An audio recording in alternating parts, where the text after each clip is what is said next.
Testing, testing, 1, 2, 3, testing, testing. Welcome back to 8482 Media. Today I have a quick one for you guys on how to locate and utilize the Retro DV4 effect on CapCut.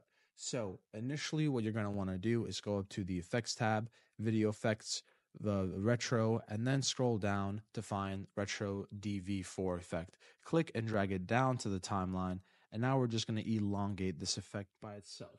And now, kind of looking closer to it, it seems like it's a Retro DV3 effect. I kind of got those two mixed up. Now, with elongating it, we're going to go to the Effects tab and mess with the strength of the effect and the speed of it as well. You guys can utilize the Settings of Effects tab as you'd like. And now, let's take a look at it.